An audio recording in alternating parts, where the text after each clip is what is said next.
Hey all, welcome back to Videshi Chai. Now the US is back in the news not just for the shocking $100,000 fee for new H-1B petitions, but also for college closures, last-minute program cuts, and even faculty layoffs. For Indian students and families, this raises the $1 million, or should I say 50 lakh rupee question. Is that American degree still worth it? Or are you buying into a nightmare? Let's start with the numbers. In 2023-24, the US was at a record high, 1.1 million international students. Indian students were the fastest growing group, and together, internationals contributed over 50 billion to the US economy. But by mid-2025, things flipped. New arrivals dropped nearly 30% in a single July. For Indians, in some months, the drop was over 45%.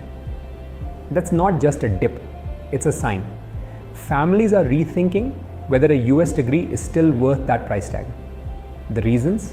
Well, some are pretty obvious, while some are quite shocking. Let's have a look at them. Visa delays, policy changes, and uncertainty. Visa delays have been on the rise. Interviews for F, M, and J visas were suspended for periods. When they resumed, new social media vetting rules became the talk of the town. Many students report that even after getting admission, scheduling a visa interview or getting approvals in time is a gamble. Adding to this, the US recently introduced a $100,000 fee for new H-1B petitions. While it doesn't affect current holders or renewals, it makes the post-study work route far riskier for fresh graduates. On top of that, a proposed bill could raise the H-1B wage floor to $150,000 and overhaul the OPT lottery. Not law yet, but enough to scare families. Overselling by universities. With domestic enrollments falling, US universities depend heavily on international fees. Forbes listed around 16 private non-profit colleges that are highly dependent on foreign student tuition and which are financially vulnerable under current visa and enrollment regulations. Some admit more students than they have the resources for. This means overcrowded classes, generic career support, and in some cases, programs being suddenly shut down. In Pennsylvania, master's programs rescinded up to 60% of offers after students had already accepted. Imagine paying an application fee, getting admitted, and then suddenly being told that this ain't happening. Apart from that, more than 150 US colleges are now on a closure or merger watch list.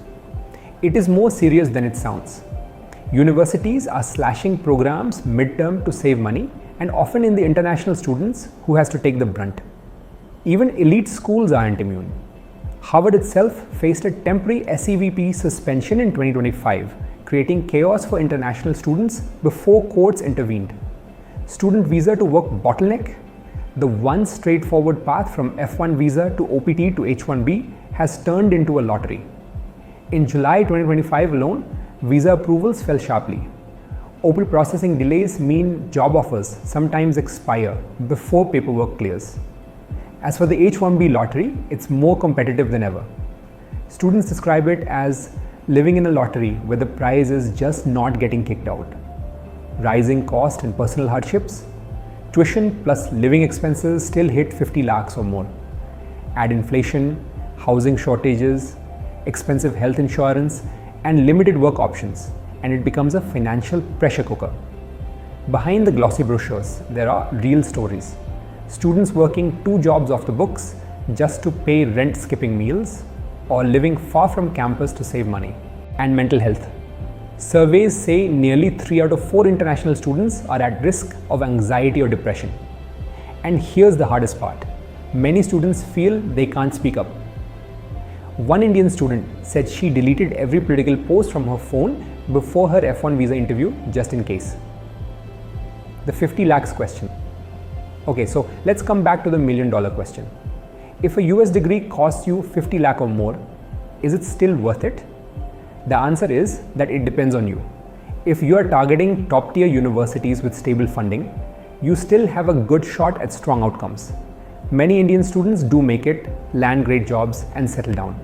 But for mid-tier schools, or if you're only going because everyone is going, or because you just want a degree, then the risk is real. No guaranteed internships, no guaranteed jobs, And with the political unrest happening lately, there is no guaranteed lifestyle either. So the smarter approach, according to me, would be to cross-check the financial health of the university first thing in the admission process. Search for whether the program has faced any cuts. Make sure you talk to 2 to 3 alumni and make sure that they graduated recently, as they would have a better idea of the current job market as compared to others. If doubtful, have a plan B country. UK, Australia, even Germany and the Netherlands all are offering clearer pathways right now. Here's the truth. The US isn't a bad choice, but it's no longer the obvious choice. For Indian families, 50 lakh rupees is not just money, but years of savings. Sometimes this is a loan that can tie down a whole household. Hence, before you make that leap, ask not just, can I get in, but will this investment respect me as a human being or just milk me for tuition?